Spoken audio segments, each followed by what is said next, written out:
My name is Leland Mize, and today I'm going to share some things with you on behalf of Hello Truck Lease. Just really some common questions that I encounter from an accounting standpoint where FedEx contractors are asking very good questions about how to manage their truck fleets. And most of the time, those questions revolve around truck leasing versus buying the trucks outright, either with cash or using some level of financing. So today, we're going to spend some time talking about some of the pros and cons of both of those options. Now, keep in mind, there's no one-size-fits-all solution here. And even if you're a contractor that sees the benefit of leasing, it may not work for all of your fleet. So you also would be looking at buying in those instances to make sure that the needs of your fleet are aligned with how you're actually paying for those trucks. So today we're going to focus on that and hopefully give you a clearer picture of what might work best for you. One of the most common things for a contractor to ask is, what does a lease look like? And really, I would come at this from two different directions, whether you're a line haul contractor or a pickup and delivery contractor. Line haul leases have been available for quite some time through different significant providers, some common ones that I'm sure you've heard of, Ryder, Penske, Bulldog, some major ones in the FedEx space. Those lease terms are on probably the trucks that we're not going to focus on as much today because it's a more common solution. There's more information out there about it, but ultimately it's focused on bigger trucks, meaning a bigger price tag.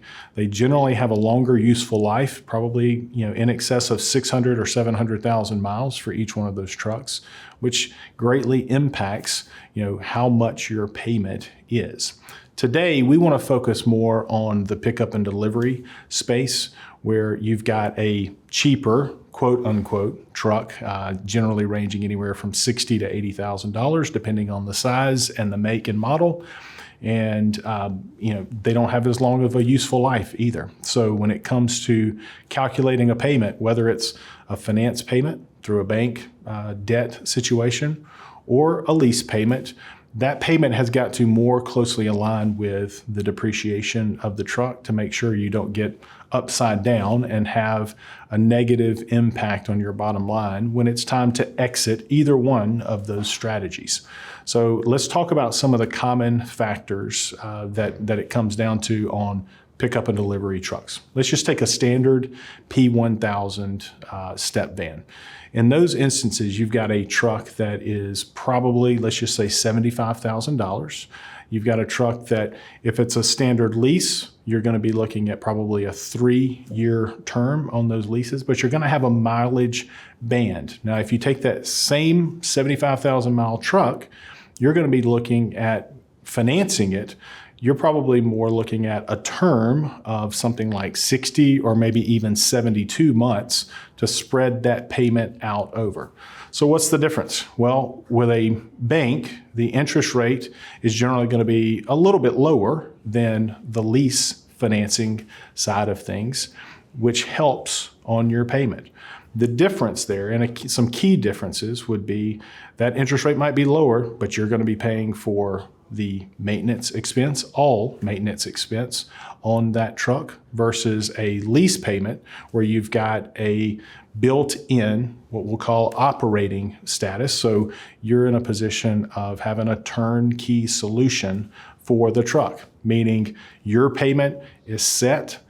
There's some benefits to that we'll talk about a little bit later in this session, but ultimately you've got a set payment like financing, but everything is included with that. So you're not worried about taxes. You're not worried about ongoing maintenance. You're not worried about if that engine goes out at 60,000 miles, what do I do? And how am I going to pay for a new $15,000 engine?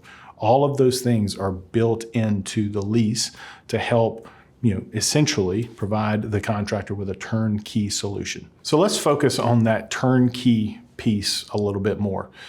Some contractors will run a truck until it is just no longer serviceable, meaning they'll buy that truck either new or used.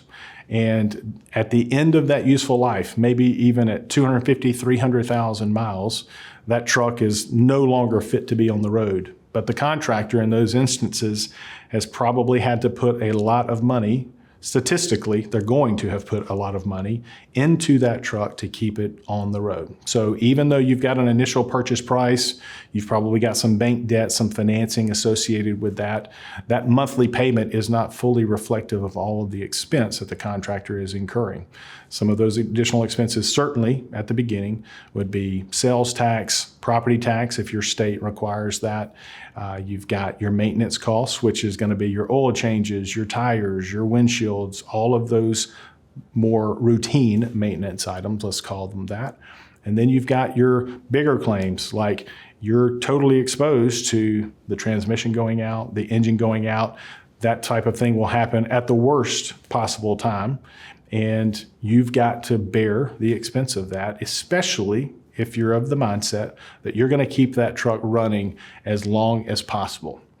So in our instance, when we have taken that path and we have owned repair shops, that path wound up being very much more expensive than what we anticipated.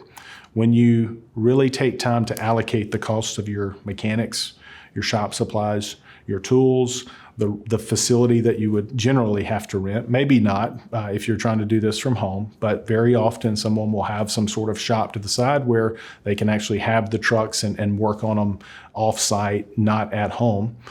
Those types of costs all have to be rolled into what does it take to keep a truck on the road? Because ultimately, that's the measure that you're working with when you're measuring the expense of your truck in relation to and as a percentage of the revenue that that truck is generating for your operation. So what we have found is a very competitive solution on the line haul space and in the pickup and delivery space is to actually have a lease that is a turnkey solution for the contractor that allows you to know and budget for a set payment over the life of the lease.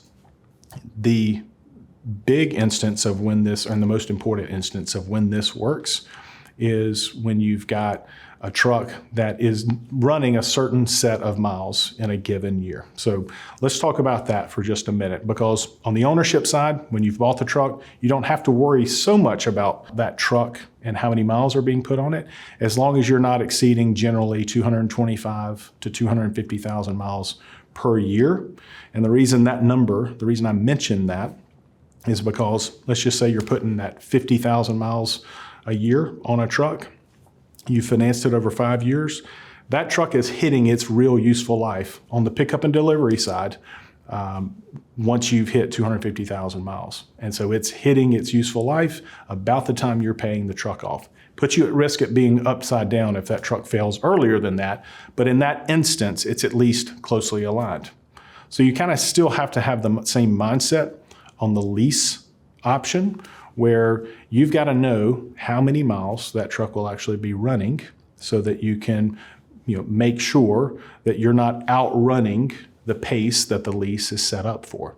In those instances, if you put mileage faster on the truck than intended, there generally is going to be some fees associated with that on probably a per mile basis, which obviously would be kind of that surprise at the end that all of us would want to avoid.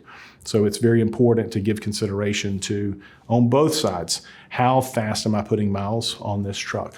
There are instances where a lease is not going to work for you if you've got rural routes that are putting a lot of miles on the truck. You're going to have to essentially finance that truck and deal with those pieces that are a risk for a contractor with the ownership of the truck. The taxes, all of those different things, those are going to be in your court. However, many contractors have trucks that are not running even 35,000 miles a year, and very often 25,000 miles a year. And so a good solution in that instance is to go ahead and go the lease route and have a turnkey solution that you don't have to worry about all of the other stuff that goes into owning the truck. You have one place that you know you can take the truck. In the case of Hello Truck Lease, that generally is going to be a Ford commercial dealer, but there is also another option where someone can come on site, work on the trucks in the terminal, and that's even another step of autonomy where you have got a process, a foundation in place that just makes the entire experience of owning a truck much easier.